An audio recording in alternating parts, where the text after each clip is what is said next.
Hey, what's going on, everyone? I can see we have some people in the chat already. What's up? Hello, guys.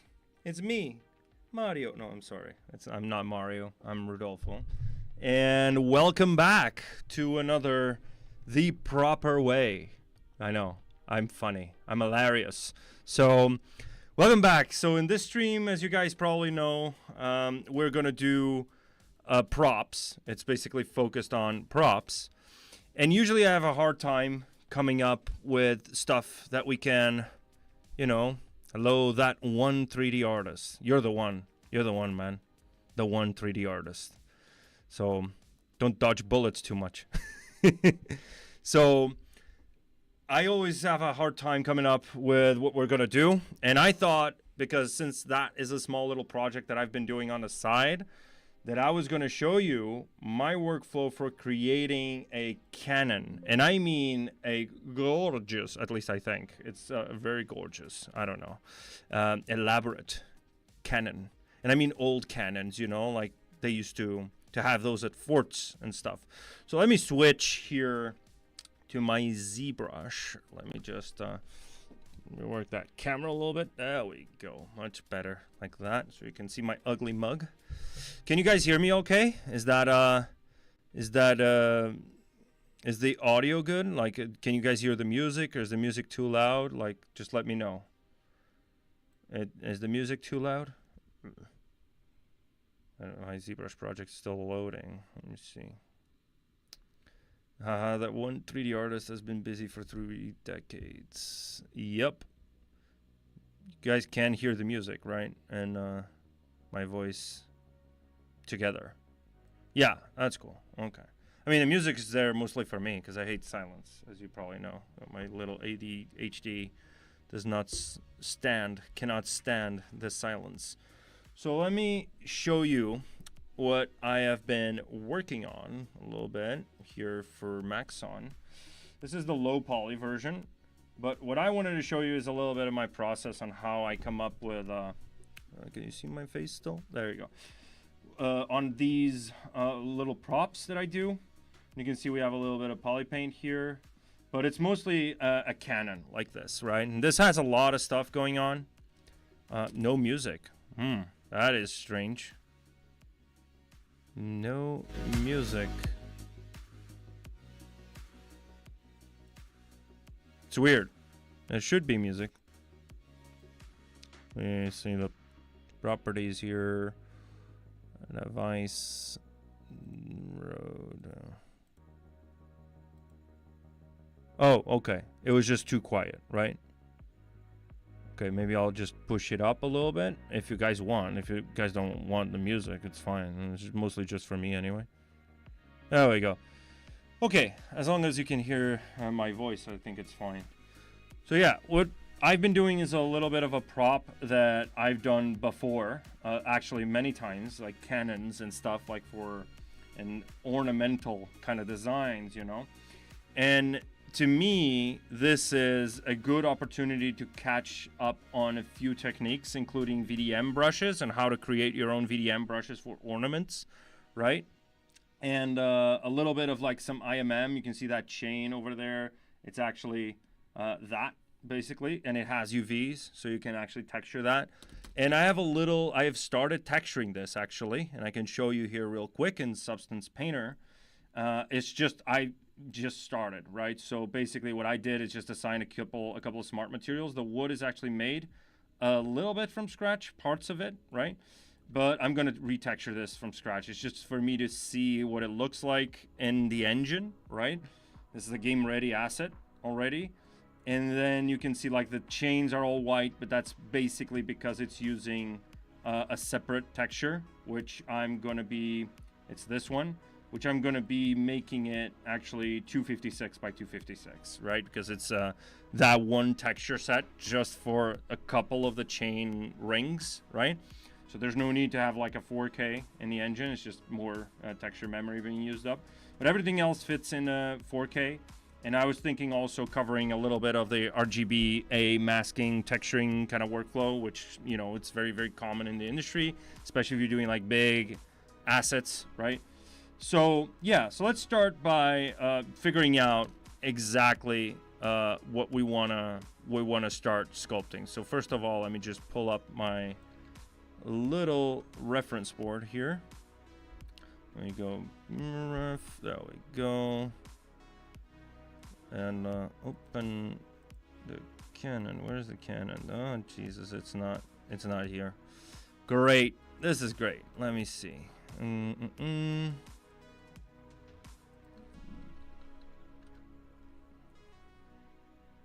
Let's see. There we go. There it is. So I have a few reference images over here, as you guys can see, right? My little pure ref scene. And I'm going to make that transparent so you guys can see clearly. And I was looking at a few of these. I'm not copying it one-to-one. There's obviously a few influences here and there, like you can see like that. There's no chain around. Like the chain is not really realistic in the sense that it's not functional. It's more there just to showcase how to use different texture sets, right? And have some ornaments on the Canon without losing resolution, that kind of stuff, right? And trying to figure out the mechanics that go into something like this. Is a 3D object, obviously, but it's more like about how it actually functions and works. And you can see there's a rope that connects the one ring here, which I completely forgot to include here, that should support the Canon, so when it fires, it just doesn't just fly off, you know. Yes, I did. I did UV unwrap in ZBrush, and then I did all my packing and stuff like that in Cinema 4D using some, you know, to set the textile density and pack it together in the same 0-to-1 space, right? So obviously, when it comes to like UVing, you need to use, well, you can use ZBrush like I do, especially for like a first pass where you just want to preview how it looks in the engine. But for the like production level UV mapping, you obviously, like, this is a hard surface object, so you need, you know, straighten shells and have all the shells like really straighten. Try to occupy at least like 80% of your UV space, you know. And there's ways you can tell like the percentage of the UV space that's being, you know, occupied. Otherwise, it's like wasting 4K textures in memory for nothing, for dead pixels, right? So yeah. All right, so first and foremost, going to cover a little bit of some, which is shared amongst hard surface techniques, and later on in future streams, I might cover like dedicated like hard surface props. But in this case, like, I'm just going to start by sketching out this base, which is usually how I start. And then we're going to go over everything else, right? So I'm going to go ahead and just create a new project just so you guys can follow along, sort of, if you want to. And I have a brush that I created for the VDMs, by the way, that I'm going to show you how to do that. So first things first is I want to have some sort of image in ZBrush, right? I could use PureRef on top of it, right? But in my case, I want to be actually using, and let me just open up an actual image that I have here. If I have a side view of that, do I have a side view of that? Let me see. Oh, Canon. Let me open file location. There we go. And this is the revolver. Nope, I don't have a side view, which is interesting. Okay, let's just get one real quick. Again, I usually use PureRef for big environments. It's mostly Miro, because it allows you to, you know, it has a lot of extra tools that PureRef doesn't have. And then I use Spotlight, which is what you should be using because it's much more practical, and I'm going to show you what I mean by that, right? As soon as my browser starts working. I mean, I'm streaming, so grab the model. Thank you. I forgot to ask you, did you do, if you did retopo? Yeah, I did. I did every single thing you see on the model that you see in Substance, with the exception of UV packing of the multiple subtools, right, was done in ZBrush. Retopology, UVs included, right? Color IDs, like the clown masking, right? That kind of stuff was all ZBrush. Give me a second. This is taking forever to open. I don't know why. What's going on? I just hope the music doesn't the stream doesn't die because of this. That is interesting. Well, I guess we won't be doing any of that. Let's just start with a cylinder, I guess. So I'm going to go ahead and just use my gizmo primitives, right? And I usually start with like either something that's perfectly round is perfect, because then you get a gauge of like the thickness as well from whatever image you bring in. And you have two ways to bring in reference in ZBrush, right? You have the spotlight way, which is what I usually do for small props. This is not small, but you know, if you're not like super precise and you're still like experimenting with it, then I would say just use spotlight. But if you're precise, if you want to be like super precise, like with a very specific mechanical design or something, then you want to maybe go over and use the reference, right? The draw on the grid. So I'm going to show you both. I actually found a nice asset here, a nice image. Let me just import that into ZBrush. So the first thing I'm going to do is actually bring that into as a texture. So you go to texture palette, right? And on your texture palette, I'm going to go here to import. And I'm going to import that directly because I'm lazy, and so I just put it on my desktop. And this is the image that you get, right? It's something like that. It's the front view, it's the top view and the side view of, I don't know, some generic illustration I found on Pinterest. It's probably, I don't know, AI crap, but, you know, whatever.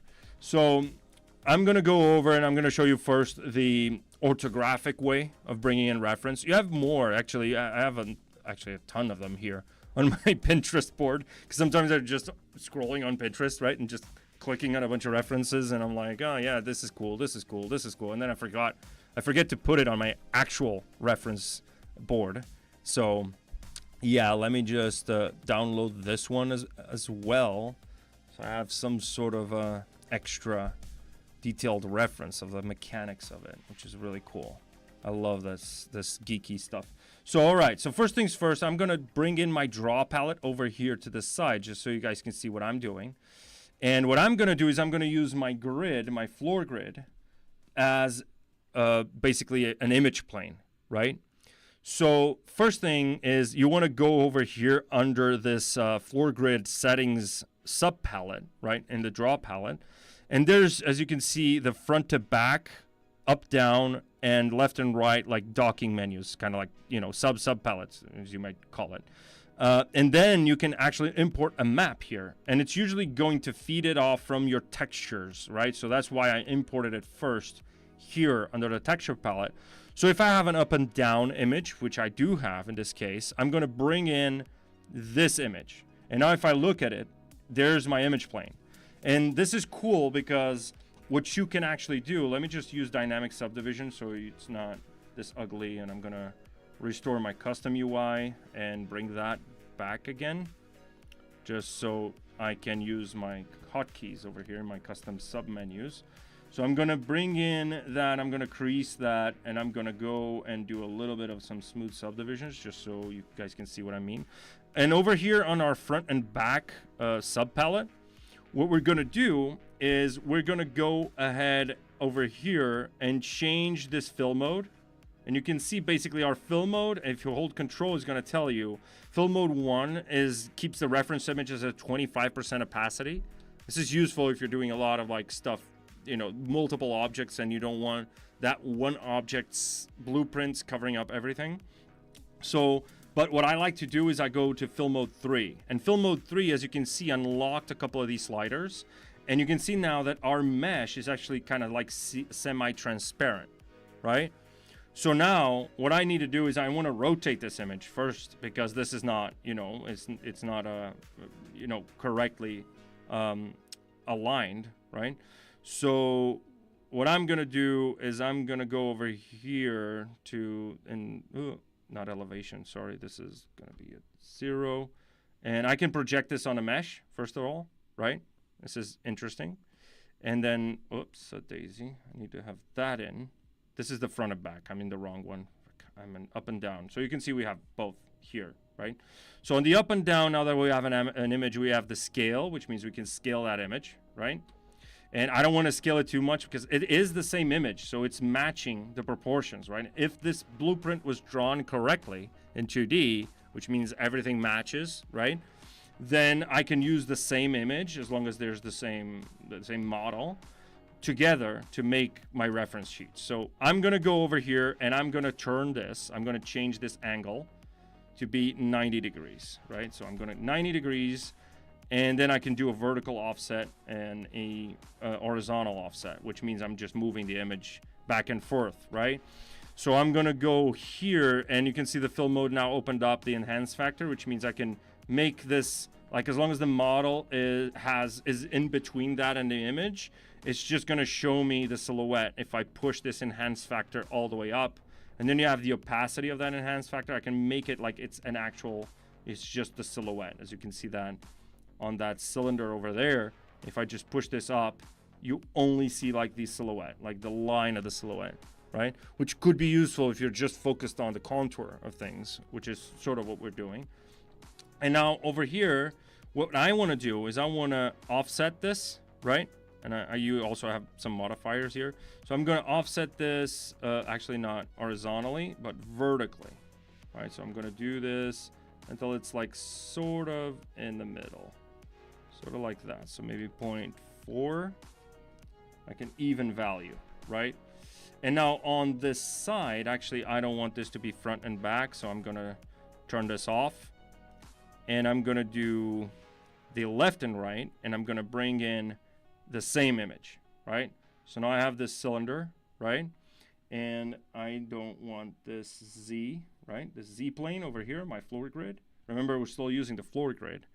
So now on my left and right, I want to make sure that I offset this vertically, so it kind of matches, you know, that silhouette. And you can see it in matches. Like if I do this at actually that fill mode should be like something like that, right? And you can see it kind of matches that grid. It matches the images, right? So now I'm gonna do this again. I'm gonna go fill mode 3. I'm gonna push this to the front. And what I need to do is I'm gonna start with some sort of block out shape. So I usually go with some of these gizmo primitives. So I'm gonna use my Polycube 3D. And I'm gonna bring that over here. And I can just, instead of using dynamic subdivision, I'm gonna actually sort of divide it with the crease button. So I'm gonna divide this a bunch of times until you get to like 1 million. This is the way to go if you're doing high poly blockouts, right? So I'm gonna do this. I'm gonna make sure that this side piece, it just covers everything, right? So something like that, something like that. There we go. And then I'm just gonna use the clip curve brush. Been there, references are 2. Hello, Margarita. That's my girlfriend in the chat, by the way. You be nice to her. You be nice to her. So, you BR. No, I'm not BR. I'm PT. Sou português. So, yeah, okay. So next step on blocking out using this reference images. Let me just do that. Clear that canvas. I know I'm getting this rendering issue here. I don't know why. Whatever. It's probably because I have so much stuff happening in the background, and I'm streaming. So let's see. Okay, so this is the base, and I'm looking at this image going like, okay, this works, and I don't care about this top part of that image, right? Because at the end of the day, I'm just gonna care for this, right? Now the other thing I can do is I'm gonna enhance this by 1, so making sure there's a rendering issue here, and it's probably something to do with my GPU. Let me check the turn, like maybe just shut down Substance Painter. That could help. There we go. Okay, but if I clear my canvas, it does work. Well, Shift P. No, it's still there. That is very strange. Control N, Shift P. Yeah, it's giving me an issue. Doesn't matter. So the next thing I can do is I could just project this on a mesh. And now what you can see is that I have the image projected on a mesh, and I have it both for the up and down and the side view. So the moment I transition like this, I get the understanding of what I'm actually modeling. So the first things first, what I'm gonna do is I'm gonna go to the side view like this, and I'm gonna start clipping away, right? So I'm gonna use my clip curve brush, and I'm gonna delete the lower subdivision levels, and I'm gonna pick that resolution from that cube. So if you look at the polyframe, you can see this is our subdivision mesh, and I want to make sure that I keep that detail. So I'm going to drag that resolution slider from Dynamesh and pick that resolution over there, and then I just re-Dynamesh. And now I have that same resolution, but it's Dynamesh. Now, first thing is I want to go back to my reference, and I want to start just by chopping away certain pieces over here. And one of the things that I can start doing is actually go over here, hold Control, Shift, and Spacebar. And we have a few options here, which is, and then you can just turn on this polygroup button. And if you do this now, the section that you clipped is going to have a separate polygroup, right? This is going to be useful if you then want to, if you plan on Z-remeshing this particularly. So now we have this ability, which we can just start chopping away few pieces like that, and like that. So this is method number one, right? And I wanted to show you guys how you can start blocking out shapes really quick, right? Re-Dynamesh again. And I don't want to lose my polygroups. I don't think it did lose it. Yeah, it didn't. So I just want to make sure that they're there so I can then sharpen it up, right? And use that as a stepping stone towards having a clean mesh at the end, right? So this is number one. And then number two, method number two, and let me just do that with a separate tool over here. So I'm gonna make this Polymesh 3D. And what I wanna do is I wanna bring that texture as a spotlight projection texture, basically. So I'm gonna go into my texture palette, and I'm gonna actually, I need to make this Polymesh 3D, come on, there we go. And then I'm gonna click that image, and I'm gonna add it to Spotlight. Now with Spotlight on, I can just scale this up, right? I don't know if you guys can hear me, my microphone is all the way over there. So I can scale this up, I'm gonna change this opacity back to maximum, right? And I don't care about this top section, so which means that I can go over here, and I can actually start collapsing this by using an extender. So this is an extender, kind of like you have with your gizmo. And I'm just gonna start basically reverse extending this until we get nothing. So something like that. It would be something like this. There we go. So until we only have this side view. I'm gonna do that over there. Whoops. Oh, this is Control. That is mirror. Sorry. So it'd be like over here, maybe. I'm being a little precious with this, but guess it doesn't really matter. So the second thing I want to do is I want to go and Shift Z in order to control this, or I can just press Z, and I'm no longer in Spotlight mode, but I'm not controlling Spotlight. So this is a way to have reference on your screen at all times, and I can always just go back here and change that opacity. So select that image, and then go over here and select that opacity and just do that, and then click Z, and now I have basically my pure ref, because I can add as many images as I want to this one, right? So I would have a whole board, right? And I could put this wherever I want on my screen. I can put it over here on the corner, and I'll have that at all times. I can kill the cam view, for example, that little gizmo there, and I could just put it over there, or I can even put it over there regardless and just have that with a maximum opacity. But what I want to show you here is something a little different. What I want to do is I want to tap that intensity button, right? That paint button. And then I want to switch. Whoops. And then I want to switch to my paintbrush. And what I can do is I can, whoops, a daisy. I need to go paint. There we go. And then what I want to do is I want to have a black color. and I can start painting out sections of that image. Because ZBrush interprets pure black as transparent, so 0 value, right? And it is looking at as this as sort of like a transparency channel. So what I want to do is I want to actually hold control and click and drag, and it's going to do like a fill, right? It's kind of like in Photoshop when you click fill, right? And you have a fill tool, and then just fill the entire thing.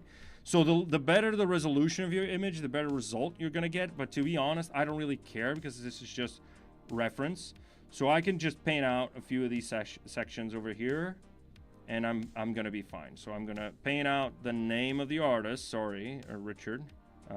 Follow that guy, I don't know. I just found this random image. And I can hold control on this again, or I could just do that, right? And the thing I want to emphasize here is that what you can do now is you could project this already as a 3D model and have this as reference. So the next step that I'm going to do is I'm going to save out my camera position. And to do that, I'm going to go to Draw. And I'm going to go to this camera settings, and I'm going to store a camera over here. And you need to have perspective on, meaning that I'm going to be turning it on and off all the time. So I have perspective on, and then I have a hotkey assigned to this little arrow. So it's basically cycling through your cameras, right? So I'm going to store that cam view, and it doesn't matter. I'm going to call it camera, whatever. And then I'm going to scale this up. And then if I accidentally rotate my camera or move my object over here, I can just press 1 and it's going to snap it back, right? Whoops. It's not 1, sorry. It's Shift 1. There we go. Shift 1. Oh, is it not assigned a hotkey for that? Let me see if I have that hotkey assigned. No, it's Control 1. Of course. Shift 1 is repeat relative. All right, so Control 1 would go to that. This is a custom hotkey, right, by the way, that I assigned. So if I accidentally move the object, it's Control 1. And then it goes back, and then I just click P to turn off my perspective, right? And now that I have this, I'm going to go to my spotlight, and I'm going to press and hold this Snapshot 3D button. And now what I have is effectively a 3D representation of that model, right? And you can see there's some roundness happening on that image, right? Number one, the image is not that high resolution, right? And basically what you'd need to do is actually tweak that.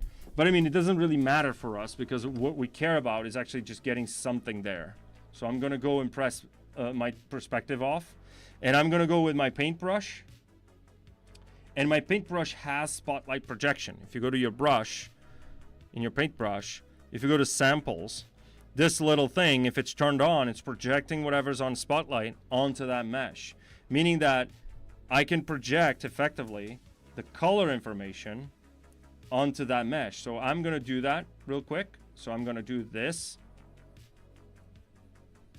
And now if I turn off spotlight, I have a 3D representation of that to use as reference, right? So I have an actual 3D representation, right? Which is much easier maybe to control than having, you know, all these images from PureRef all the time. You just have this and you have spotlight, which means you can basically just, you can just move it around and have your images wherever you want, right? So I'm gonna go and do that. Just make sure that it's aligned. There we go.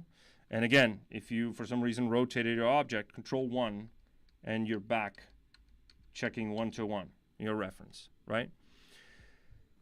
Cool. Any questions about that?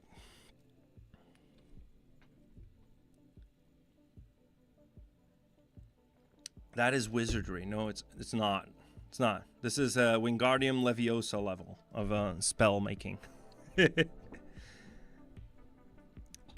Yeah. Well, thank you. All right. So next step for me, if I'm using this method, is to actually start chopping off parts that I'm not interested in. Remember, this is still like just pretty much a block out, right? It doesn't matter what I'm doing. So if I do this, for example, and chop up a section, turning off perspective actually before I do that, and then I'm gonna just chop up a little piece over here. Maybe this goes over here, and then this is straight. I don't need that over there. And I'm gonna go in and dynamesh that. Oops, I have to turn it on, obviously. And you can see preserved the color, that dynamesh, like the poly paint, right? And if you want to get rid of that, I can just go ahead and turn on my Sculptors Pro, which is under Stroke, Sculptors Pro over there. And I can just get rid of that just by smoothing out that surface. There we go. And we have this. And now I'm going to clip that so it stays within the realm of that reference. I'm going to do the same here. And I'm going to do the same here. And then here. And you can see we're starting to chop up a little bit more than what we need for our image. But I mean, it's kind of like, it's not super precise, but then you can just go back to your camera with your spotlight. So it can just go press Z and then Control 1 and basically match that. So I'm going to go and change this opacity maybe. Just, you know, just cross-reference that to see if it kind of matches, sort of. It kind of does. There we go. Just do that. And now what I have is the ability to check. So you can see we have a lot of polygroups actually, which is not ideal. So what we can do is we can go over here, press that polygroup, Control Shift X to expand, right? Or we can just do this and do a clip on the side. So something like this would be ideal. So now we have a different polygroup on the side over here. Something like that. And then something like this. And then I can just Control tap that and run a auto groups, going to my polygroups, auto groups. And now I can just go and select which polygroups I want. So I want to expand this, Control tap this one that I don't need, Control Shift Q, deselect those. And I want this to be one polygroup. And maybe this could be just, you know, cleaned up a little bit. There we go. Same thing goes for these two, Control W, or actually these two should be like that. And this is a single polygroup. I can actually just go ahead and do something a little crazy like that, right? And then the same thing goes over here, and then I could just move that right after the fact. So if we have something like this, right, and I'm gonna chop that one up as well. And this is too low res for what I want to do. So I'm gonna remesh this, redynamesh this actually. Maybe that was a lot, or that was too much.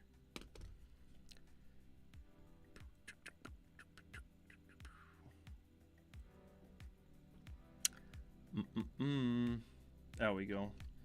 Retain the poly paint still. So we have 5 million. That's too much. That's probably too much. I'm gonna actually I don't need Sculptors Pro anymore. So I'm just gonna do a little smoothing over there. There we go. 1.8. It's much better for a piece like this. And now that we have, actually I lost the polygroups, which is very interesting. Go like this. And I want to make sure this is like that. I'm losing my polygroups. Well, that's fine. It's fine. Doesn't matter. So we have this, right? And now the second step would be, okay, let me go and Control, and actually could Shift Z, Control 1. And now I need the wheels, right? And I know this is round, so it's, you know, kind of like a perfect circle. But in this case, this is where the limitation starts to come in, right? Because you now have the wheels, and then you'd need something like a top view or something. Yeah. So what you're talking about, like the question is, could you also project your top-down image onto that first one to have a more accurate starting shape? Yeah, you could do that. But at that point, if you're projecting two images, then why not just use shadow box, right?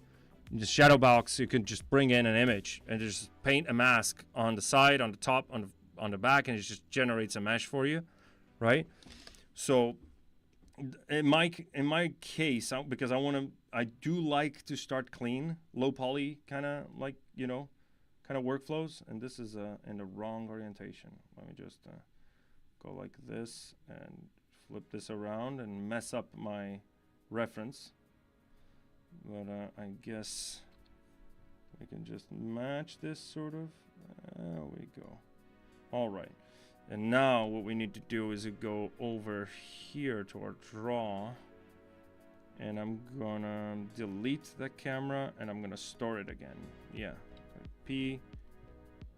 Again. Draw. Store. There we go. And now that control 1. And it matches the orientation. So now for the second one, what I want to do is I want to go ahead and just duplicate this by holding control, right? And then moving this to where the wheel sort of is. And then I'm going to switch this to a cylinder 3D. Turn off my perspective. And I want to make sure that this kind of matches that, you know, that circumference. And then sort of something like that, right? And now I have that image.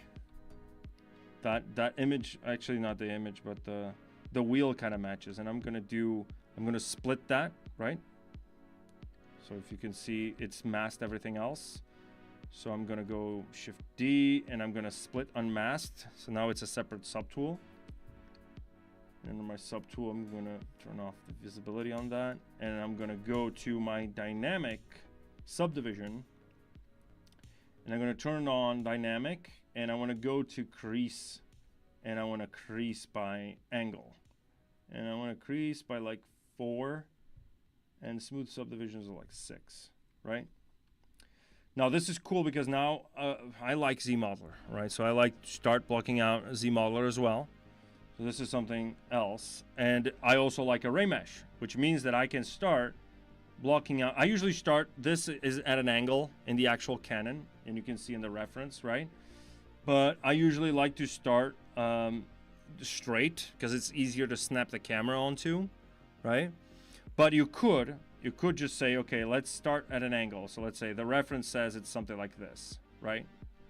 And you're like, okay, but now I can't slice this precisely, right, from this view because I'm gonna have to guess. You don't, because what you can do is you can hold control and tap, and now your gizmo is snapping to that surface.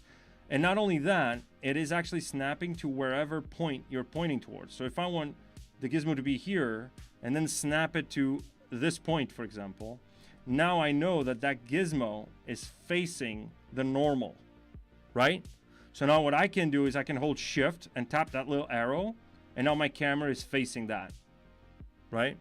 And now what I can do is hold shift and then tap and let go of shift. And I could just tilt it like that. And now even though the model is at an angle, my camera is facing directly at that object. And now I can store a camera, right? Again. So this is another trick. As you can see, it's at an angle. If I just move this around, it's at an angle. But if I hold shift and then tap that arrow, now my camera is facing directly at the object, right? There's a little bit more wizardry for you, right? So I don't want this to be tilted because I don't like working on tilted stuff at first. And I want to start building this bottom part, right? And this is where I want to go and look at a board, right? A reference board, because I want to see if the bottom part of that is actually how it actually functions, how it stands there, right? So this is something where I would bring in those images from the draw palette, right? So I'm going to go here and I'm going to turn on my floor grid. And you can see that on my floor grid, I have that turned on, right? I have those images there. And if I turn off spotlight and turn off polyframe, they should be there. Turn off perspective. Let's see. Draw. It's not there. Oh, it is. It's projected. Sorry, I'm stupid. It's projecting on a mesh. All right, so I want to go here and I want to not project this on a mesh. So now we have something like this, right? And obviously this is now not in the correct orientation. So what I can do is I can actually orient my whole object, right? Because I don't want to mess this up. I'm going to go back to the orientation it was. So I want to go to my gizmo, turn on this pizza box stack, right? Which is your subtool multi-selector, right? So it's transpose all selected subtools, right? It's a transpose set. So if I do that, by default, it's just going to move every single subtool at once, right? I'm moving all the subtools. Imagine if you have like 80 subtools and you want to move something like an arm or something, like a mechanical arm. That's a pain in the ass if you have to move every single subtool individually. So you have this, which is an ability to move everything at once. And I'm going to go ahead and turn on my floor grid, and I'm just going to rotate this like so, right? And I'm going to move it to where I feel like that should be. It should be like that, because then it's going to be rotated anyway. As you can see, it's kind of tilted. And now I need to move it up as well so it matches that reference. So now as I'm moving, my other camera with spotlight no longer works, right? So that's a big issue. In this case, I can just, change that that mesh. So I'm going to use this actually because it's a little bit more precise than spotlight. Spotlight, I usually use that method for like smaller props, like a revolver or something, or I don't know, some ornament or some detail on a mesh, like an ornamental shape or whatever. And you can actually come up with your patterns, right, on Spotlight. I mean, if you guys want, I can show you that, like how to make complex alphas with Spotlight, right, by using a Boolean system that we have in Spotlight. Right, so as we have this, as you can see, it's kind of like matching. This is not really, so I can just go and clip circle. Where's the clip circle? There you go. Actually, clip circle center. It just drags a circle like that. And I'm gonna try to match that over there. Whoops, it's I have to press Alt. So I'm gonna go like this, hold Alt.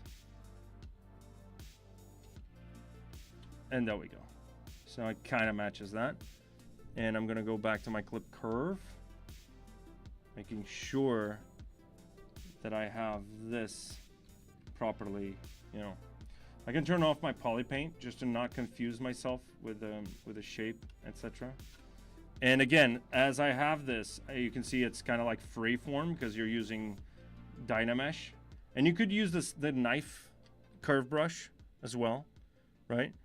But I feel like clip works fine. It's rough and it's dirty, but it works, right? So I'm going to have that draw palette open at all times so I can just have the ability to tweak this as I see fit. And I think that is it. So let's start modeling a little bit. So I'm going to start the block out by maybe duplicating this one and just going maybe like 30, 35%. Maybe not, maybe holding Alt and Shift to snap and just basically scaling on every axis except the one that you selected. So going like this, 0.5. And now what I want to do is I want to start using array mesh. So I'm going to, in my case, my hotkey for array mesh is Alt-A to turn it on. And what I want to do is I want to lock position. I want to lock the size, right? First and foremost. And then I want to offset this on the Z axis and negative. So now I'm going to go back to my reference and check where should this be? Like over there, right? And it's actually a little bigger. So I'm going to use transpose. Press Y to change the gizmo to the transpose line. And you can see where we have the pivot over there is that yellow dot. So I can just move this back to where I want. And I can go scale, and I can just scale it on every axis. Something like that. And I can move it inwards, right? I can move it like that. Actually, let me just switch that axis. Move it in. Kind of like this. Right? This is actually kind of rounded. That shape is kind of rounded. And what I can do now is I can append a new stage, and then as it is locked, as you can see in the center, and I can mirror in the X. And now I have both, you know, on both sides. Now you can see that this is not exactly in the center, at least not the reference image. The reference image is not mirrored properly, let's say. But let me see. No, it kind of is. Yeah, I think it kind of is. Because this could just be moved back like so. And I can still scale it. Like this. Scale it like that. And you can see how useful this is to have like just a silhouette. So you can check that. Something like this. And it kind of needs to match our side view as well, right? Sorta. Doesn't need to be perfect. And now for this first stage, I'm just gonna move this down a little bit. And now if I turn it off, I have a single wheel that I need to model, but it is using array to actually kind of like duplicate this. So I'm actually gonna look at this reference and I'm gonna move this up ever so slightly. And I think it does work, but it's kind of tilted. You can see it's kind of like tilting up. I mean, it's fine. It just means that the thing will be like tilting up a little bit, which is perfect for Canon, right? So we have this, and I have the same polygroup, so I'm gonna run a auto groups, polygroups auto groups. I'm gonna Alt Control Tap this one, and I can do two things. I can actually start with a sphere, or I can use ZModeler. Let's go ahead and use ZModeler, actually. So I'm gonna go BZM for ZModeler, Shift D to turn off that dynamic subdivision. I'm gonna solo this out, turn off my array mesh so I can just focus on this. And I'm gonna hold Alt and just start painting polygroups. I'm gonna paint some polygroups over here, Alt, and then drag and shift to shift. So I can basically borrow that polygroup and paint it over. And same thing goes here. I don't wanna mess that up. So now what I wanna do is actually, I wanna delete that polygroup island. And then I'm gonna go to this edge and I'm gonna go and close convex holes.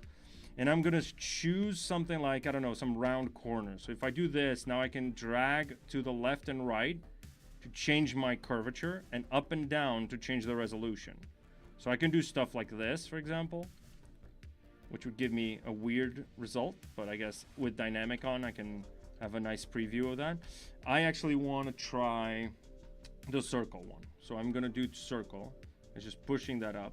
I'm gonna do that with the wireframe off, pressing D. I'm gonna do that, and then just drag that up and down till it kind of matches.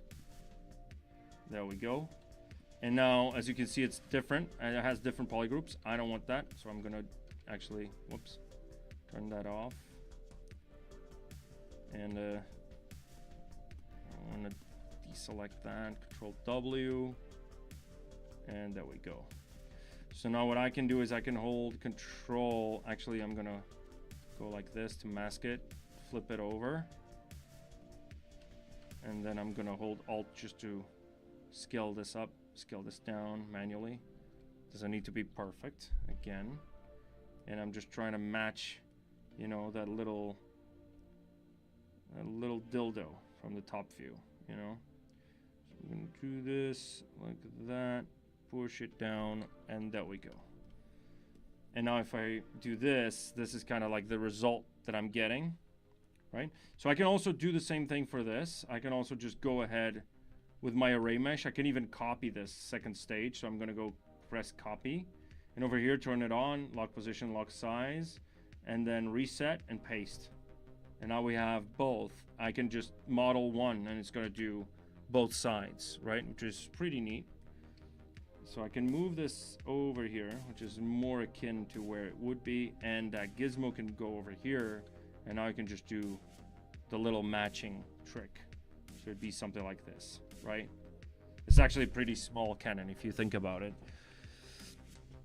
So yeah, this would be the first step, right?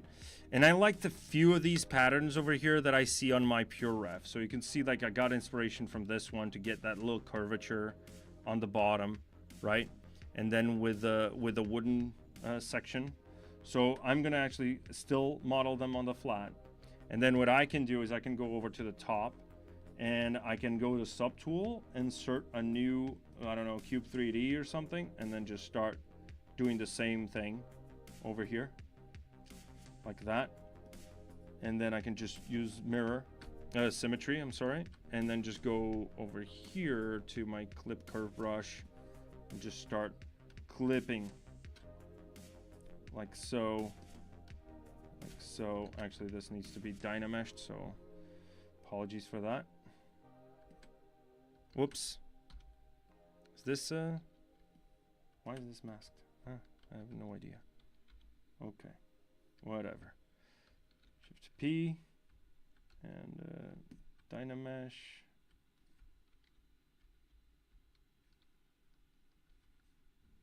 All right, there we go. Actually, I need one polygroup dynamesh, and now I can just go ahead and start chopping up the pieces that I need for this, and there we go. And now we have a little bit of a mesh that kind of resembles what we have in that reference, right? Turn off perspective, move it down, thicken it up a little bit, something like this. There we go. Doesn't need to be perfect again because we're still gonna move that thing around anyway. This could also be, like, I don't know, clipped like that, right? Something like this, and then you could just rotate it in to match that angle, sort of, right? Okay, so cool. Now, well, this is a rendering issue, so it's fine. So now, how do I basically make that little iron band going around, you know, around that model? So in order to do that, I have to ZRemesh this because this is dirty as, you know, AF. It's not really clean geometry, right? So what I can do is I can go over and try a ZRemesh real quick. So I'm going to go to geometry, ZRemesher, turn on keep groups. I'm going to smooth this by 0.1 and go like a double first. So my first iteration, adaptive size down to 0, ZRemesh.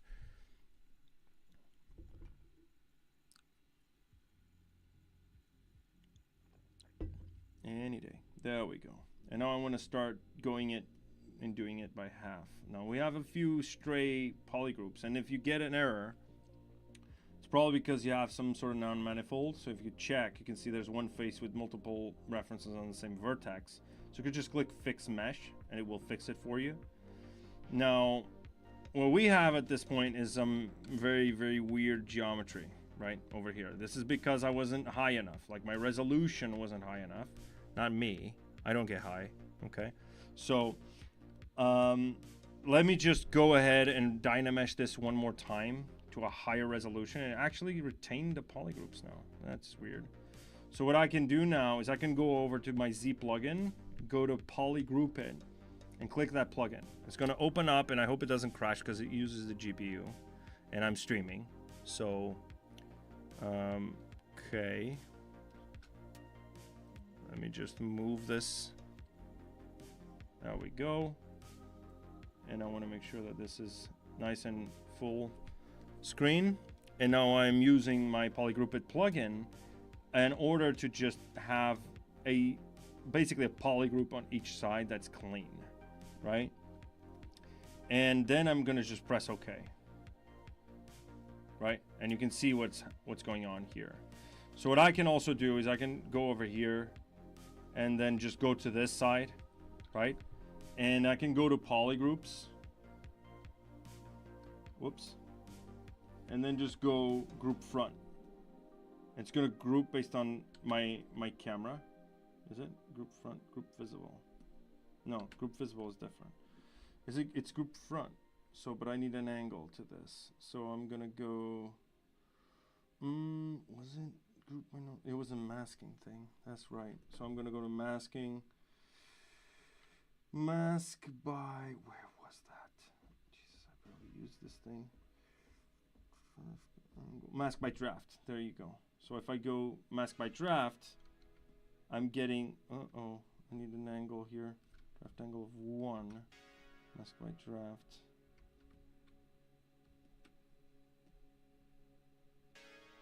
So I'm gonna set the direction first. That's probably it. There we go. So now I can see, you can see I have a mask here, right? And what I can do basically is just get this to be a polygroup, right? Just a little dirty, as you can see, or I can just slice it. It's, maybe that's cleaner and easier. So I'm just gonna clip this with a polygroup and then get rid of that one because that's gonna be a stray. So something like this, right? And then delete hidden, geometry modify topology, delete hidden, and whoops, click curve. There we go.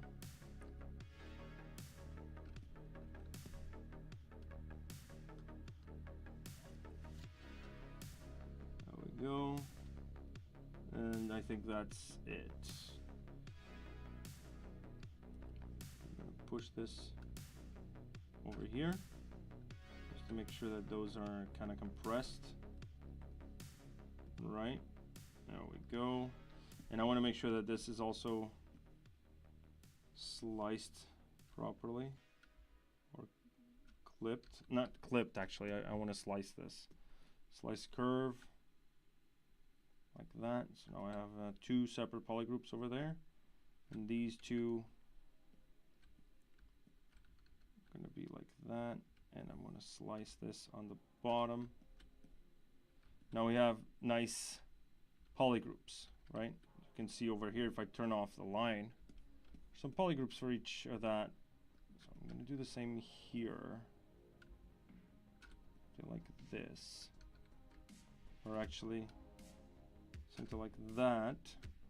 And then these two are going to be the same one. And I'm going to mirror that. So I'm going to mirror and weld with local on. There we go. And I actually want to mirror the other way. So I'm gonna go like this, and in order for it to be like super easy, I'm just gonna rotate my gizmo and use dynamic local subdivision, which is looking at the gizmo, right? So I'm gonna go mirror and weld, and there we go. We have a kind of clean geometry, sort of. All right, so now is when we are ready to go ahead and let's just fix the mesh just to be sure, and just do this. Run a ZRemesher.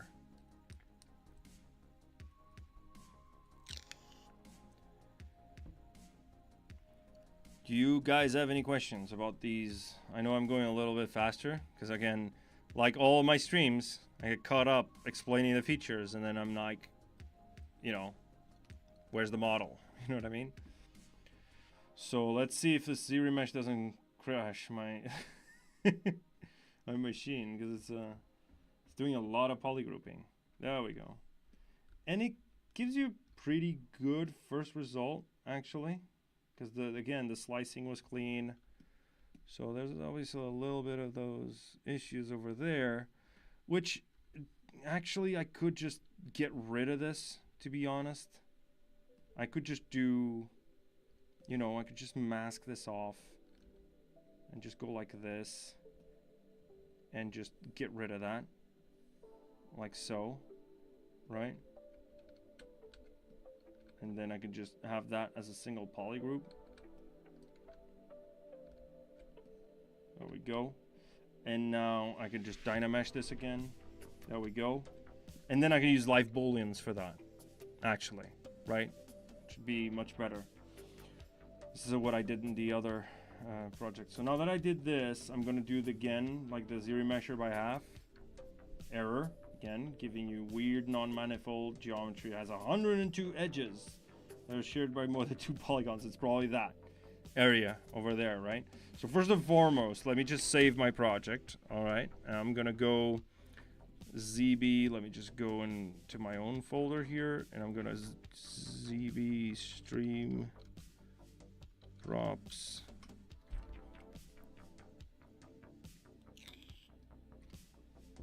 And there we go. And now I want to fix the mesh. And there you go. Fix the mesh for me. ZRemesher.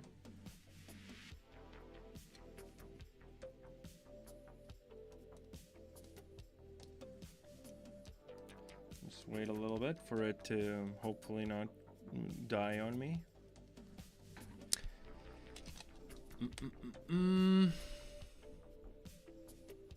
Let me check here with the yeah, there we go. Okay, so there's some issues here, as you can probably notice. What I need to do is I can figure out, okay, there's a hole there, so I'm going to close holes, and I'm going to make these its own polygroup. Like just an entire like an entire loop around that. What I needed to do probably was before doing that ZRemesher, I would want to clean that up. You can see that there's a bunch of polygrouping here that shouldn't be there, basically, and just clean that up a little bit. I can run a polish by features, right? I can do a little bit of a mirror here, mirror and weld, and keep that symmetry on, so ZRemesher gives me a symmetrical shape. And I can go over my deformation. Let's go deformation, polish by groups, just polish them a little bit.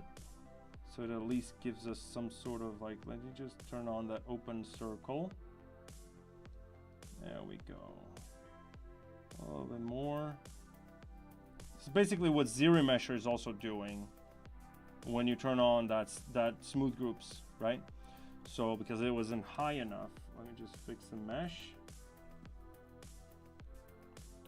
ZRemesher. Hopefully it will be a little cleaner.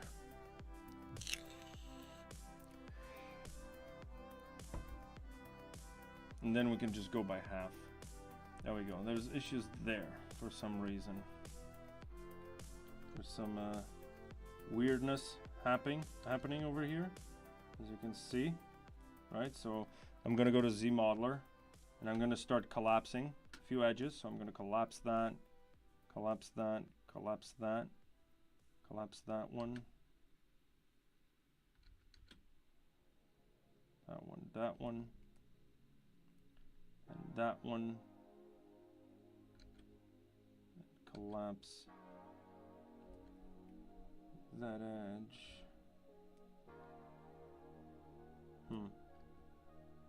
Smooth that out a little bit. It doesn't need to be perfect. Again, it's just so we can aid ZRemesher a little bit, and then we can also just click retry, right? Unless we change the topology. I'm just gonna ZRemesher by half, and you can see how cleaner it is. It's much cleaner, right? Just because you did a little help, you're just helping ZRemesher, right? Come up with, you can see there's some poop over there. So I'm gonna close holes, and this is gonna be its own polygroup, like that, right? And I'm gonna ZRemesh by same.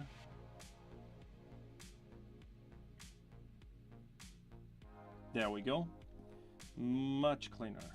And now by half, and I'll keep smoothing the groups up until a certain point. Like that, and you can see this is not grouped, which is an issue for me. Like that, right? So I'm gonna go ahead and clip curve.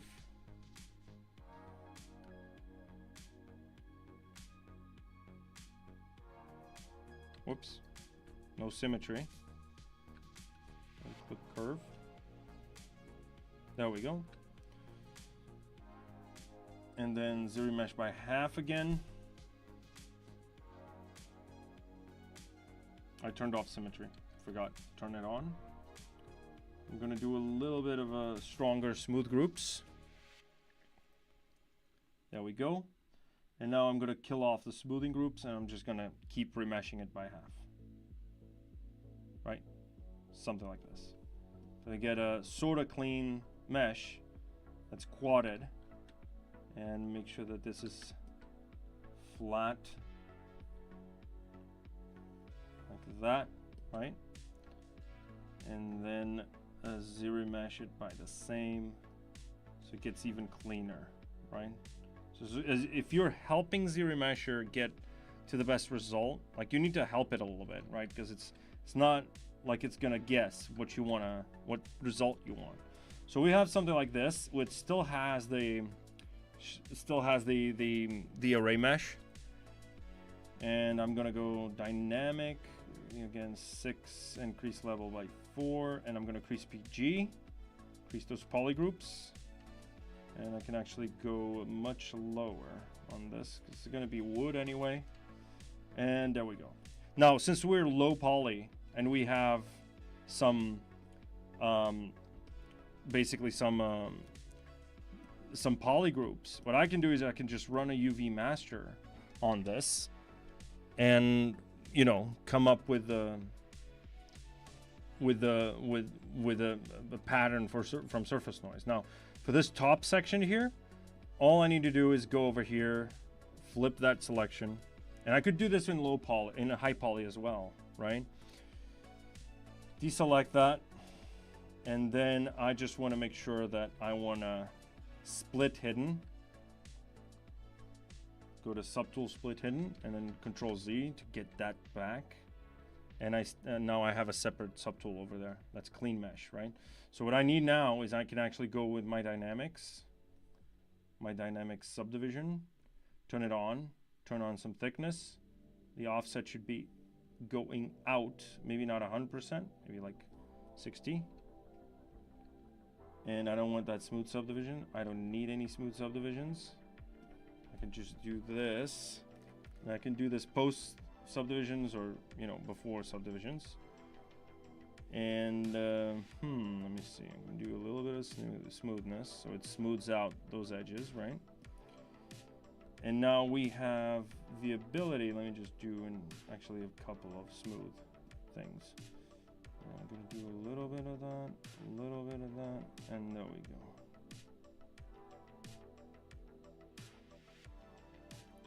Right, something like this, and then I can just go in and scale it down maybe, or scale it out. So you'd have something like that, right? So you can also just inflate this a little bit. I'm just gonna inflate this ever so slightly, and now turn on that that smoothness and thickness, right?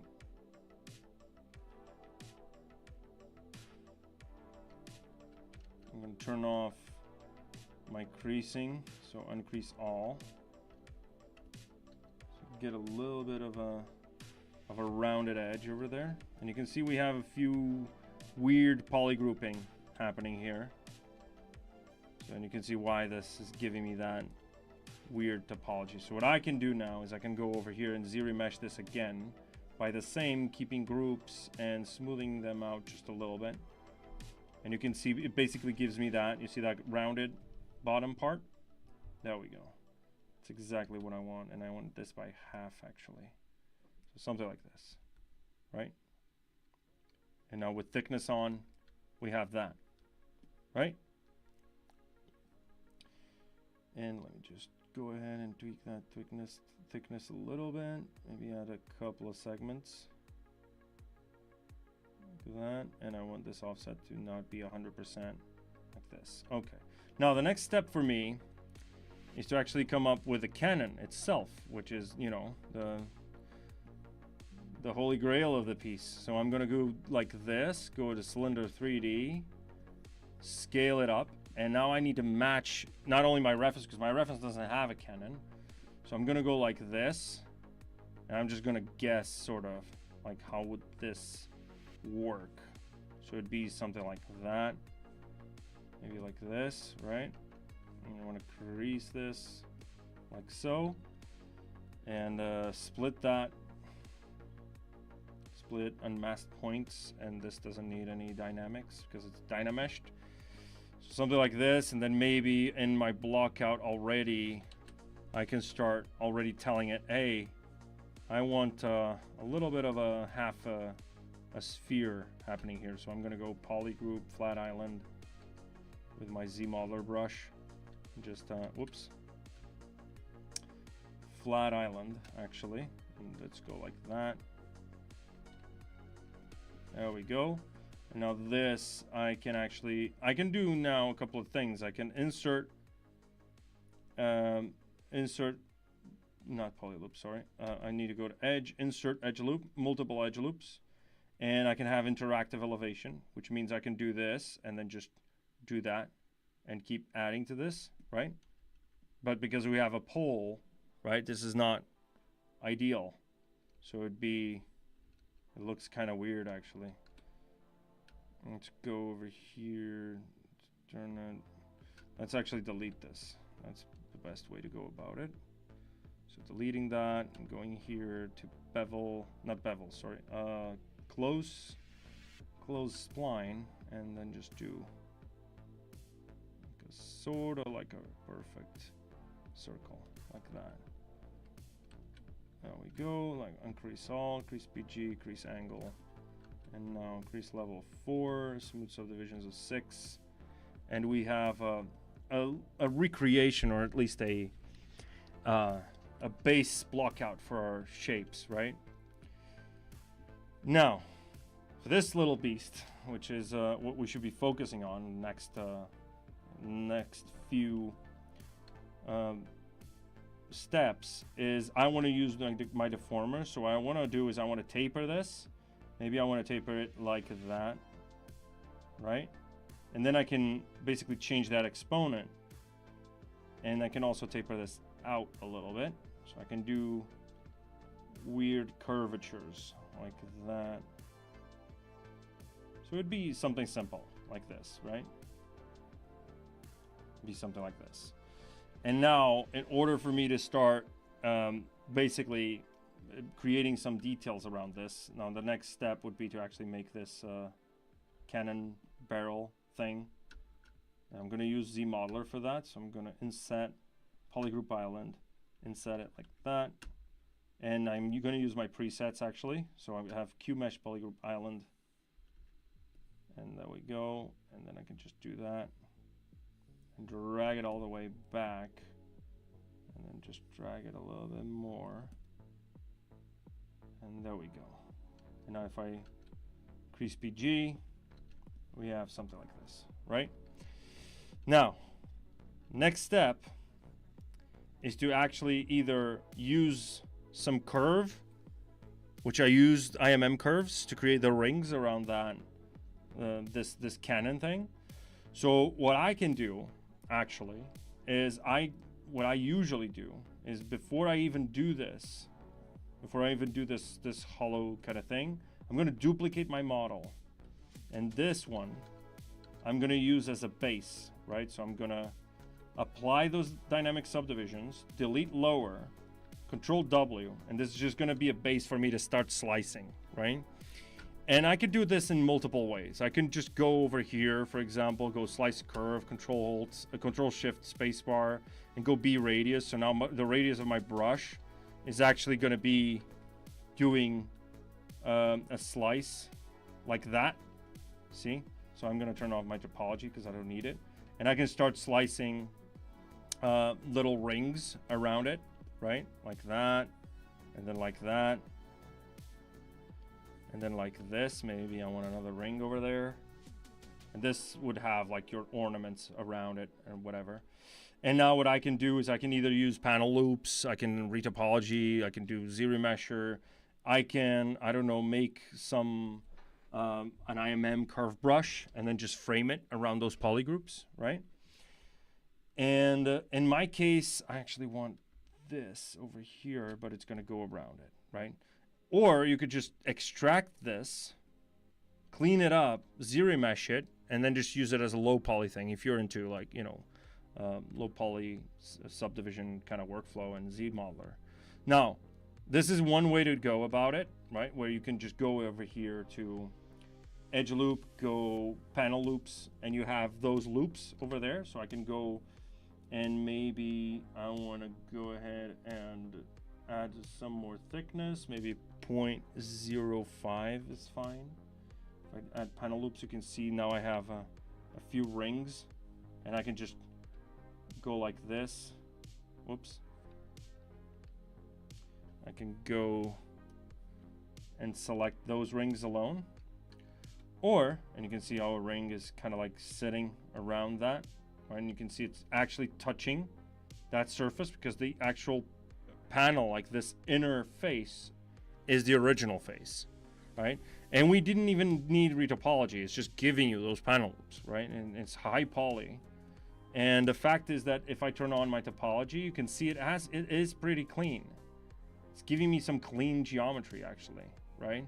From those, like that Dynameshed slice that we had before, right? So we could just go that route and we can tweak that bevel profile. But what I like to do is I actually like to, instead of having the B radius on, turn off B radius, and I could just go ahead and do, whoops, not this one.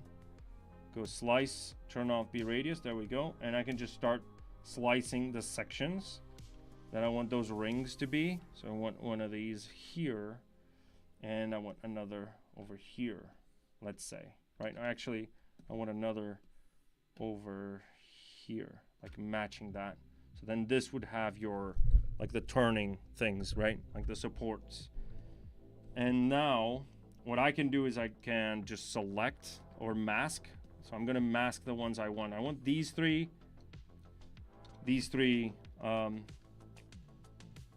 lines to be the same. So I'm gonna go and extrude profile. And for extrude profile, you can see we have some scribe lines. And I usually start with this one, or you can do a different pattern, but I just use this one. And I'm just gonna go to stroke, curve functions, and frame the polygroup border. And you can see that it's actually not taking masking into account, but that's okay.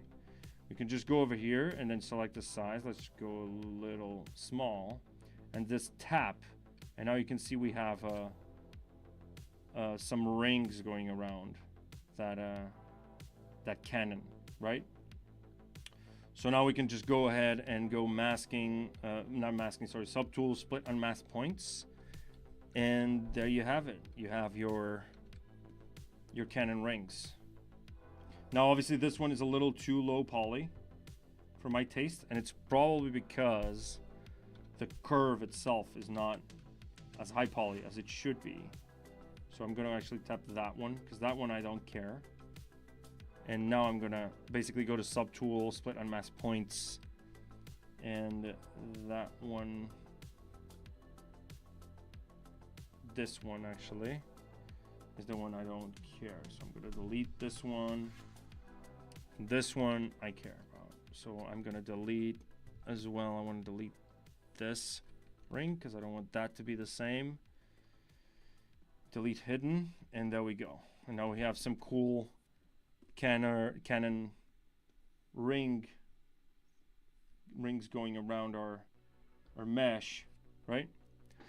And this is sort of what I did, right? Now, last topic of the day, right? So if I want to make sure that I'm using this high poly version just for detailing, that kind of stuff, I want to make sure that this is actually, let me just clear that, delete those curves, and I'm going to select just these, and I'm going to frame that mesh, and now I want to select a different pattern. Let's say, I don't know, let's just do a circle, like a pure circle or something like this, where you can just tap. You have this different kind of design. So let me just increase that draw size. Whoops. And I want that curve resolution actually. So I'm gonna go to curve step, not curve step, sorry. It's under brush. I think it's under brush. Is it under brush? Let me check. Oh, curve res. There we go. Let me just go up that resolution. No, it's not. It's the steps. Yeah, of course it's the steps. So it's steps. Let's do 4. If I tap that, oh, there you go. It's actually the opposite.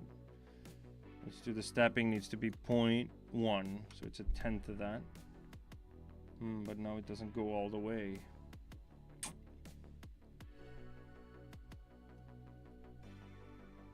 It doesn't go all the way. So we need to actually go over here, do some steps, and go to 0.5.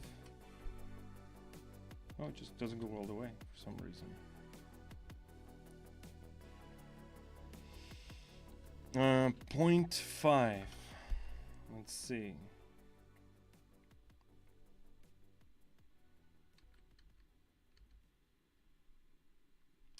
Come on. There we go. That's good enough. So now we have a little bit of a different pattern. And now I can just go ahead and split. Is that a perfect circle though? I would advise you to just use your mouse here. You just click, right? So there's no moving happening. And then I'm gonna go ahead and split that. Split on mask points. And I'm gonna clear that curve because I'm a little OCD with that. And now I wanna make sure that this is looking nice and tidy. Okay, now, next step, right? So first of all, let me just clean this up a little bit here. I wanna make sure that this is a nice kind of cylindrical shape. So I'm gonna mask those. Let me check my reference and unmask that section. And I'm just gonna move those. Ah, why is this not? Oh, okay. I need to flip it over and then go to center of unmasked and go ahead and tap that. Tap.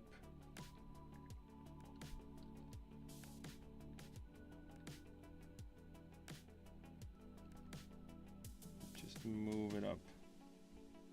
Actually, no. I want this to be circularized. So what I can do is, as I've done before, right? Let's just delete those.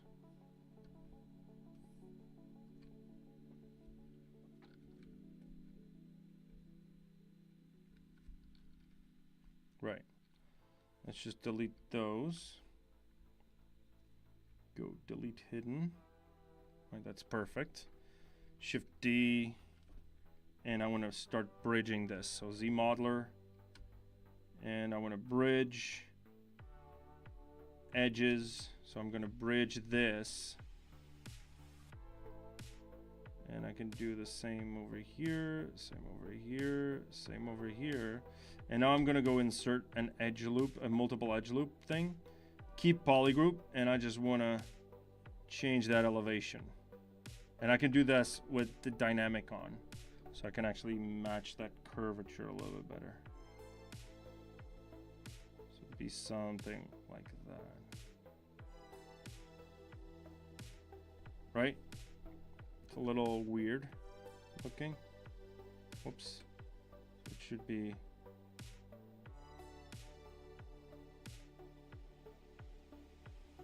Something like that.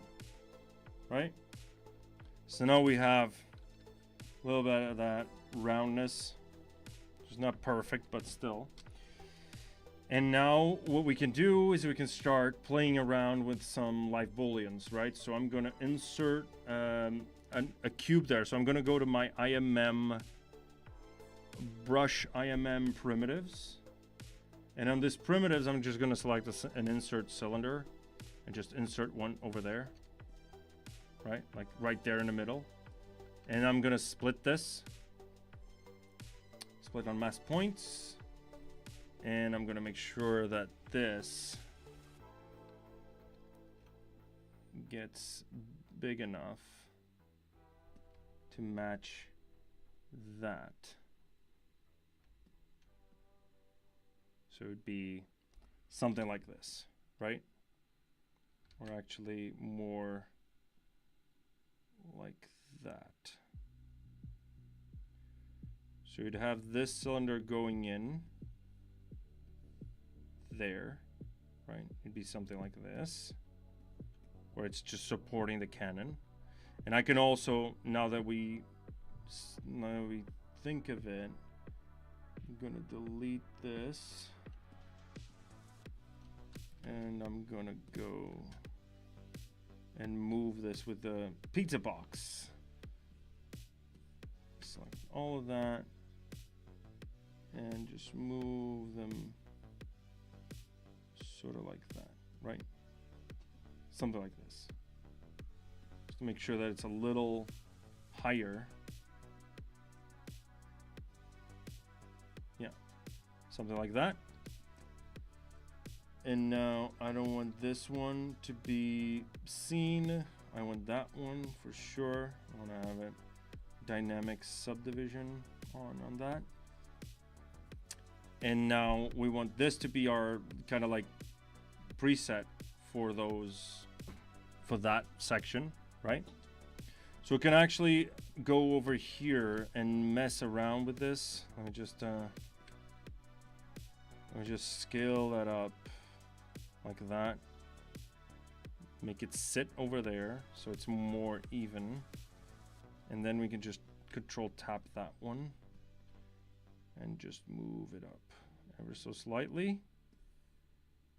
Mask those polys, move it up, mask those. There we go. That's going to be our main kind of like, you know, shape. Insert it over there. And now duplicate this, and this is going to be our subtractive, and this is only going to subtract from over here. So I want to make sure that that is on. And I'm going to make sure that this dynamic subdivision is on, but without any thickness. I don't want any thickness. And I want to have a few creases. So I'm going to make sure it's creased. And if I turn on live boolean and I scale it up, we have this ability.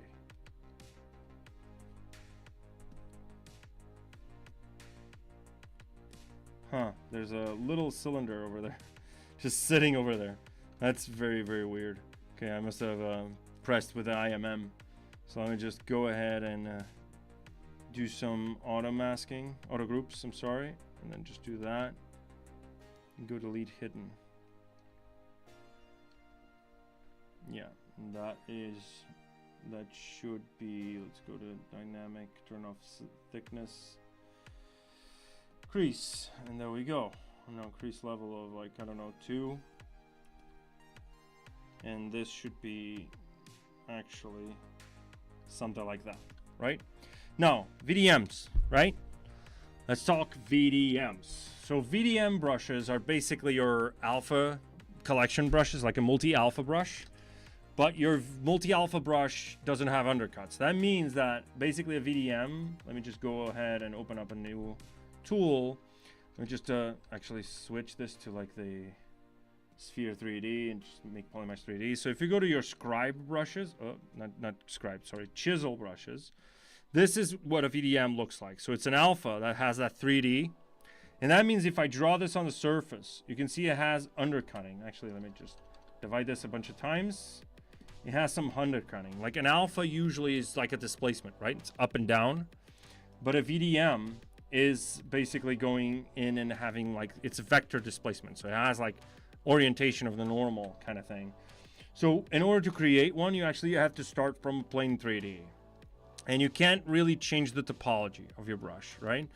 But in order to do ornaments, what I usually do, this is what I did for those ornaments that you've seen in the beginning of the stream, is I went in over here to and created a plane 3D, make Polymesh 3D. And now I want to start dividing this without the smooth on, because I need to have this be on the grid. And if you did that by mistake, you can always morph it back to grid, right?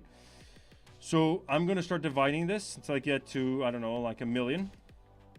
And what I did was I used the scribe chisel and used one of these chisels, right? And then I tweaked the settings over here under my brush palette, like over here in the curve, the modifiers, right? So I changed this, and then I went to the stroke, and then you have like some curve modifiers here as well, so you can tweak the intensity and the size. And I just started drawing. And then this, what this does is actually cuts in, right?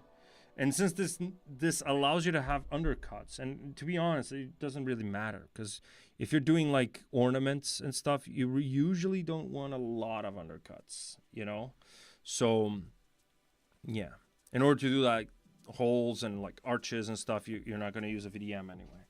So in order to do like a whole library of things, what I did, like first and foremost, before anything else, I want to store a morph target.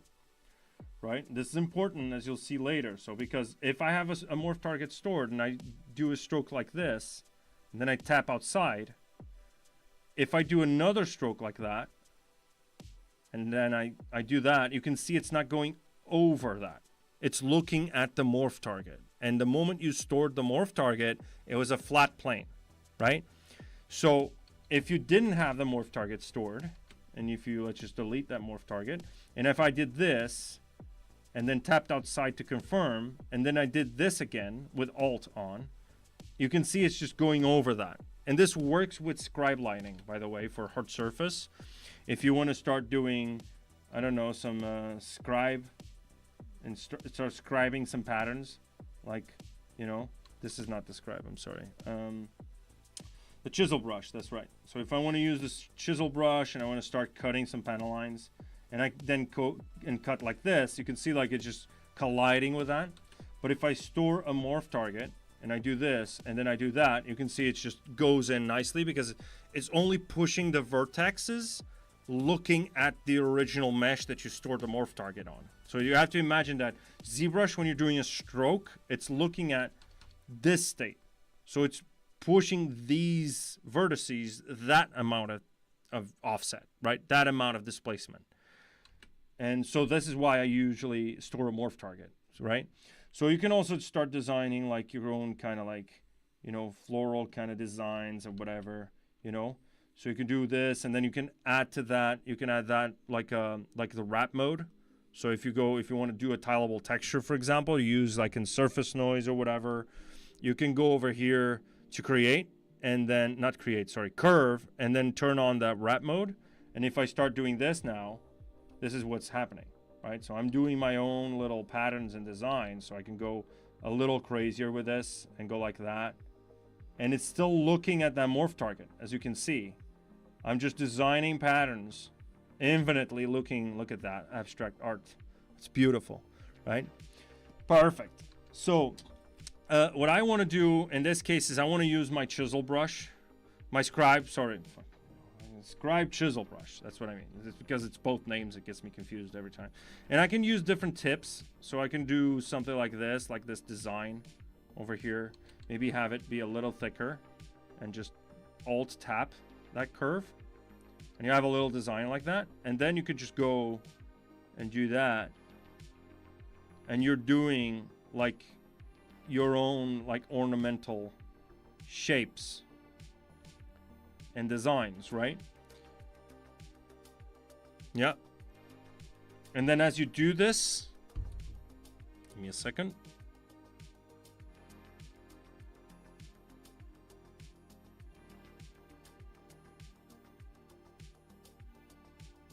Right. And then as you do this, you can then just use that as an alpha, just drag and drop everywhere. So this is basically how I came up with this brush. I created this ornaments. This is an IMM ornaments, but I have the ornaments brush, where basically I just did, designs like this, for example, where you can just, do multiple like floral designs, kind of like this, right? Where you'd be basically, in order to do that, you can just do, okay, what I usually do is I can just go to my scribe chisel. I really have to put that in a menu or something. So if I go and do, let's say I want to delete that and I want to start doing like a floral design. So I'm going to go really thick and just do that. And then design like a spiral shape. And then Alt tap that. You can see it's a little too, whoops. There you go, that's a little too much maybe. Maybe I want this to be a little flatter shape.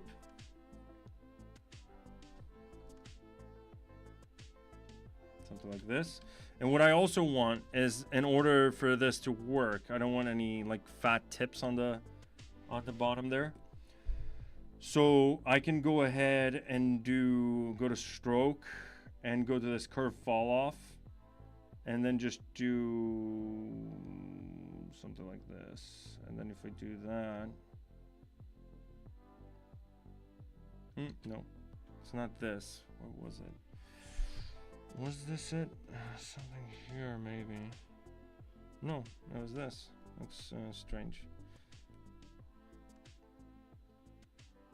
It's a little slow. I have no idea why. So let's do stroke. Delete that curve. And I want this step to be 1 in order for me to do this. And I actually want this sub steps to be like that. So you can see like this sub steps is actually controlling that stroke. Let's go over here to curve step.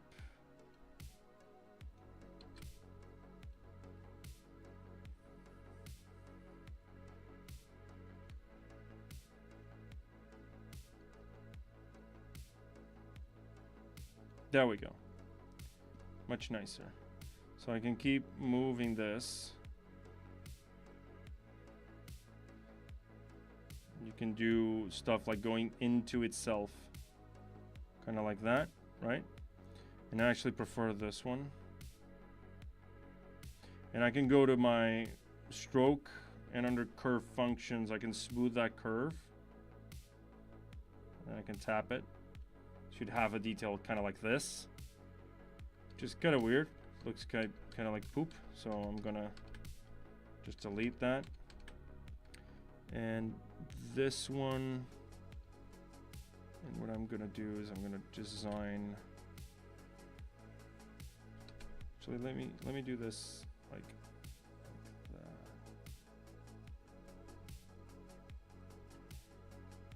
So something like this. Like that, right? I like that one. Now what I can do is I can make it even thicker. I can do this. You can see like it's going very thin and then super thick at the end, and then it grows thin again. So what I want to do is I want to actually delete those last points under the stroke and make sure that this is kind of like all flat over there. So now if I go like that, you can see like it ends on a thicker note. So, and now my focal shift can go back to something like this,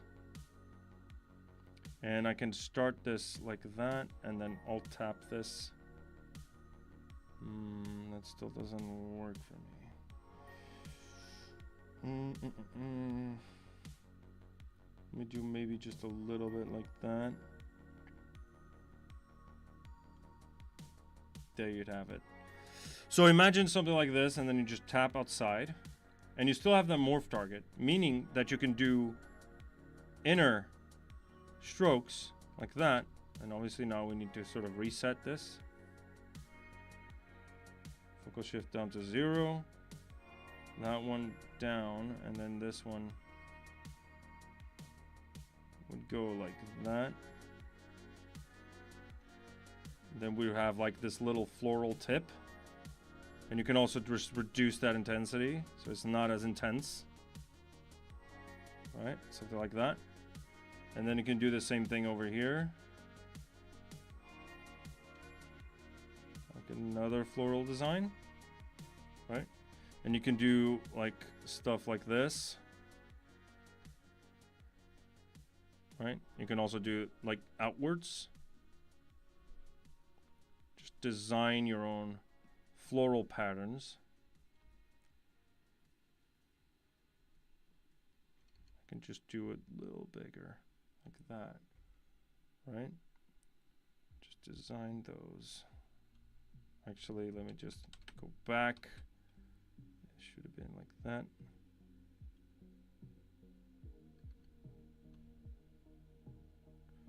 like that, and then like this.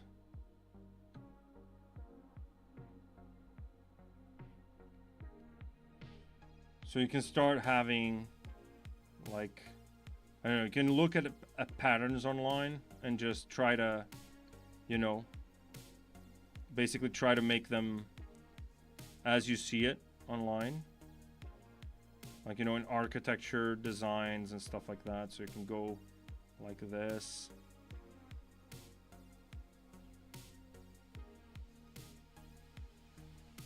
Go like that, a little bit crazier. Go back and just do something like this. Whoops, auto saving. There we go. It's actually a pretty light project.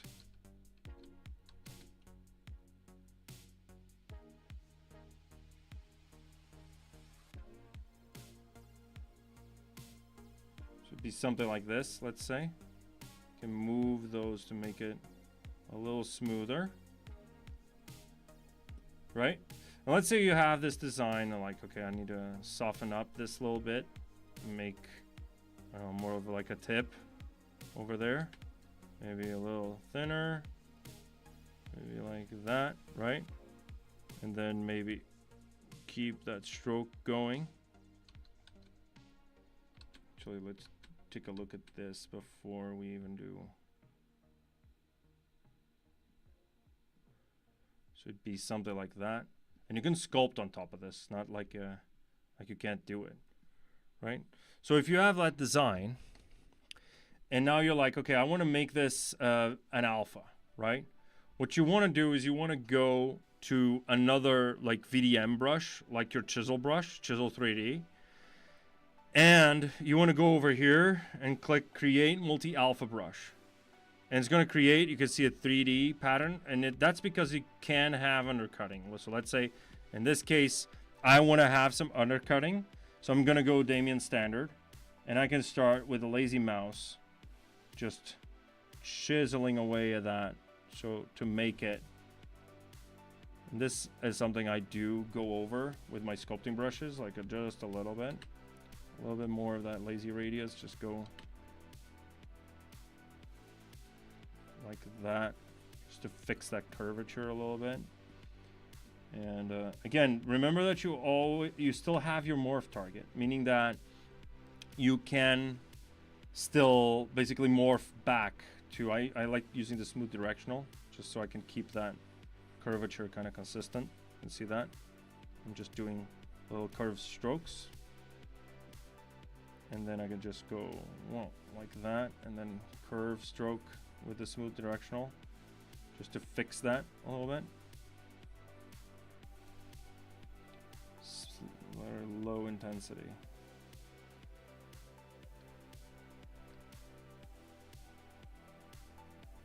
And there we go. So if we have something like this, right, with some undercutting, it's not really undercutting, it's not that obvious because this is just a pattern, right? You can do this and this, so it looks like it's kind of like welding onto the surface, right?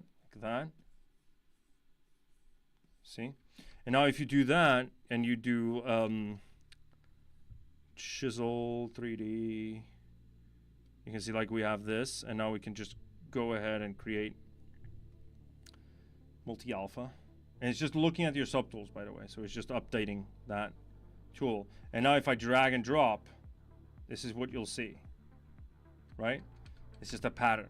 And now what I can do is I can go over to my Canon, right? And on my Canon, I can go and use that high poly that I had before because it's clipping through that mesh. And I could just inflate it in just a little bit. Just inflate it ever so slightly, like -1. Don't even need 1, maybe. Oh, but it can't do less than 1. So -1. And it's barely inside that surface. And now if I drag that, if I go to my ghost, if I drag that, oh, it's not. It's actually pretty close. So I'm gonna Dynamesh this again and actually Dynamesh it to a fair resolution. Something like this. right? And if I drag this over,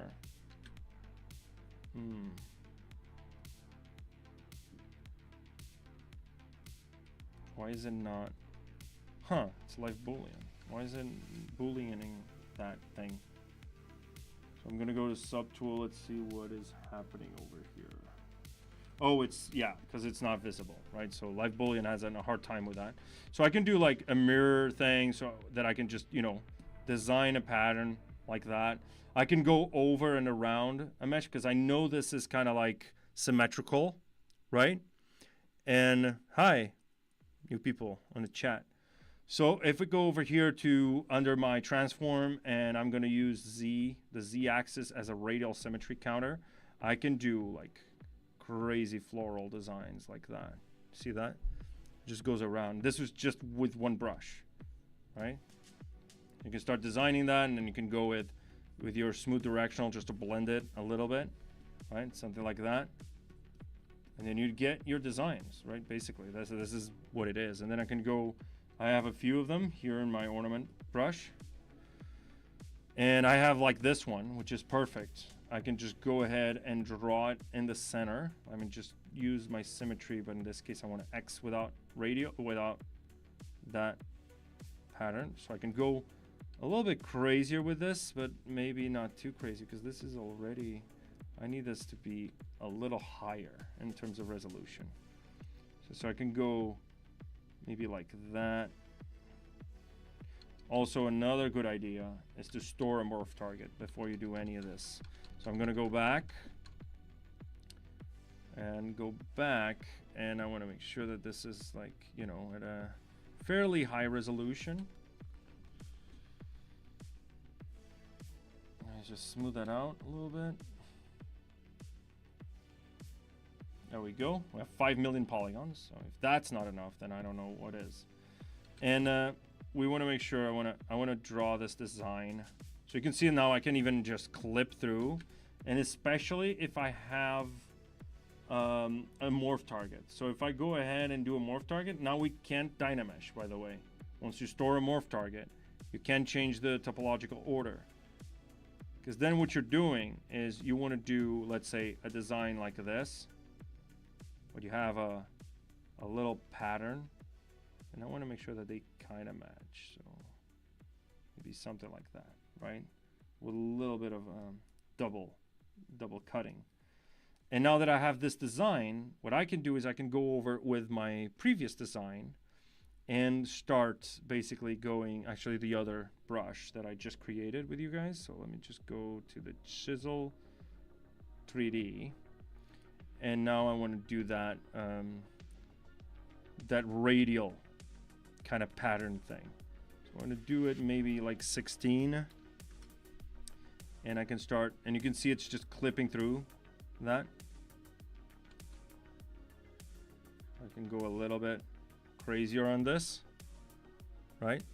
And you have that kind of design on your cannon, like your, well, it's a little stretchy here, obviously for obvious reasons, but I can just go back to my ornaments brush.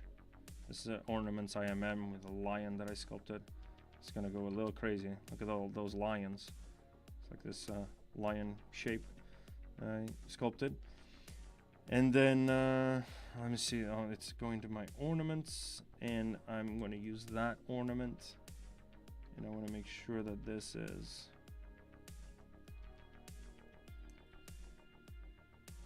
making sure it's right dead down the middle. That's center.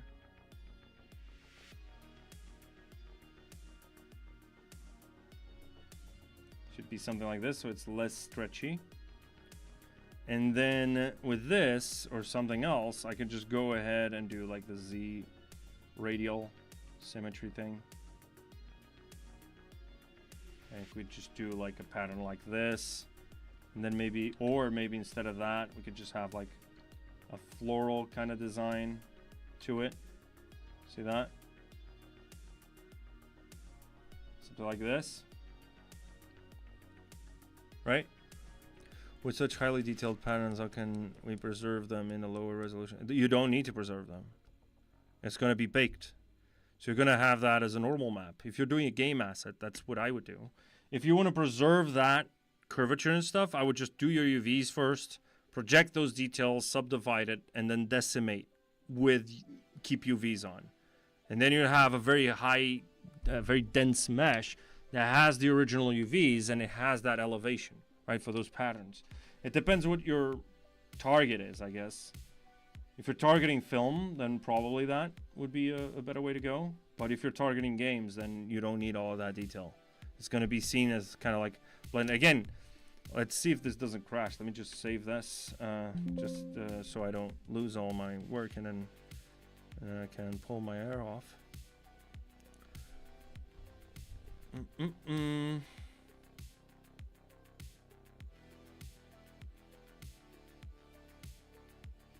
And now I'm gonna show you a little bit of that Canon thing.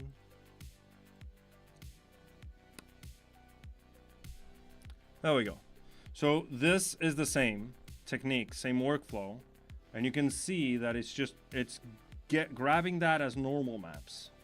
Obviously this is not ideal for certain details that are too like elevated, but you can see we still get a pretty nice result. This is actually not a baking artifact. This is more of a Dynamesh artifact than anything else. But you can see like all these patterns are basically those patterns that I just showed you, right?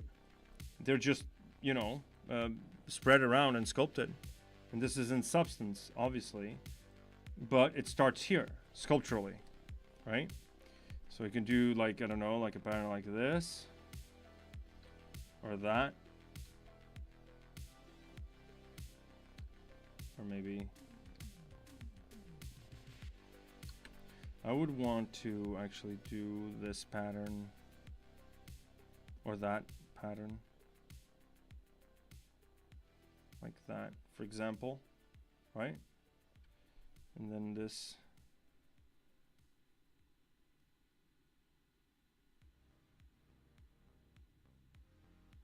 Like that.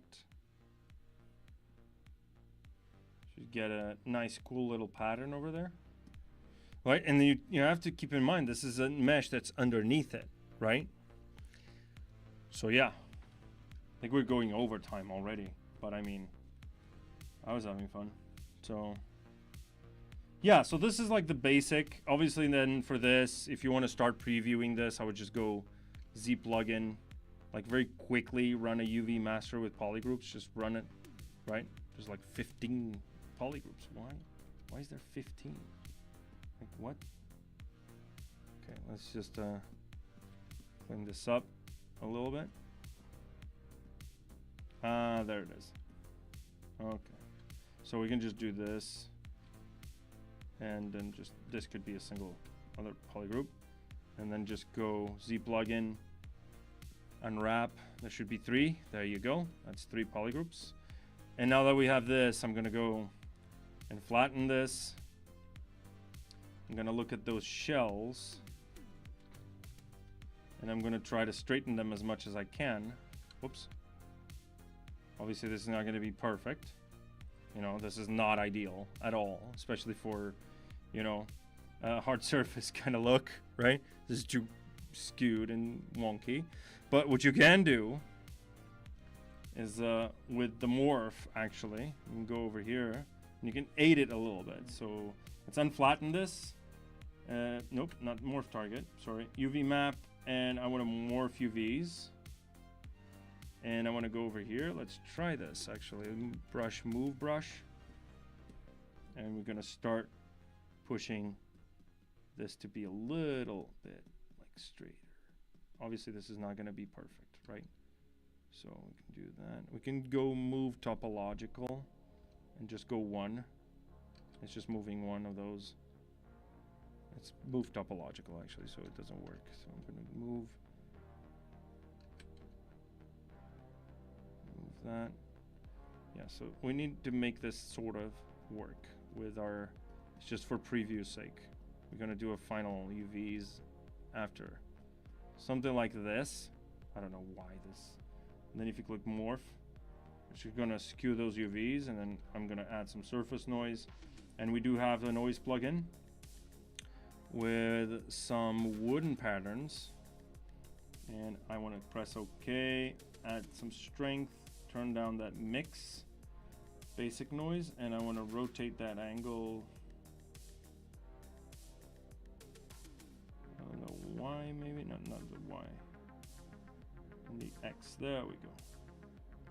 Should be something like this.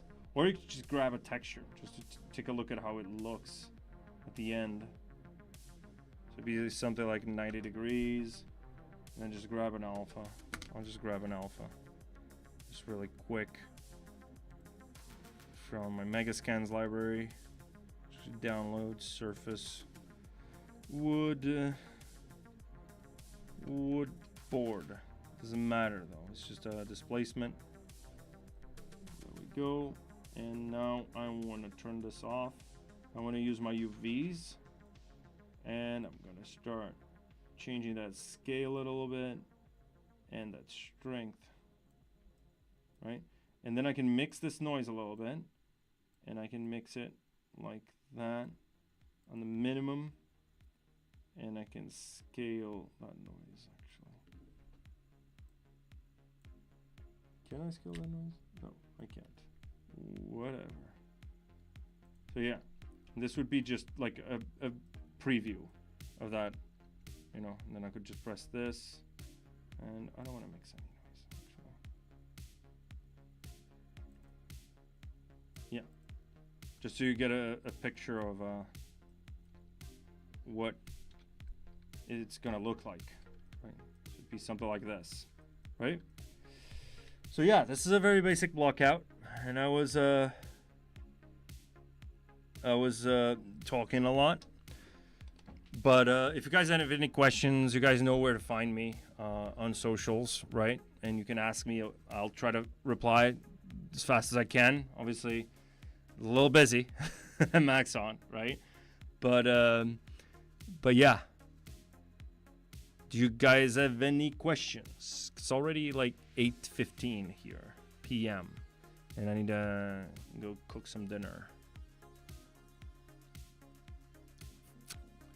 Alrighty, if there's no more questions, then I guess this is my cue to leave you guys to it. No more questions. Rare. Okay. So I'm going to send you this QR code. If you look at this, no, not this, in the start stream, you can see there's a QR code there. Right? And I can actually copy this. If you scan that QR code, you should get a page that is it's gonna bring you up to a page where you can find basically all my socials. You'll find the Discord server, you find the ZBrush Live YouTube channel. I'm assuming you're watching it right now on the YouTube channel, so you don't need that.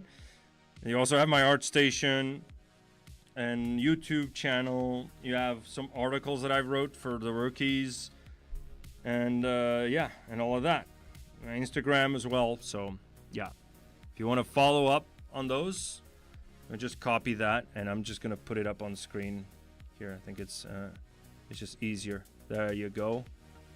Well, scan that. I'm gonna move this out of the way for you guys to scan that. All right. Can you guys scan it? If you did it work? If it did, yeah.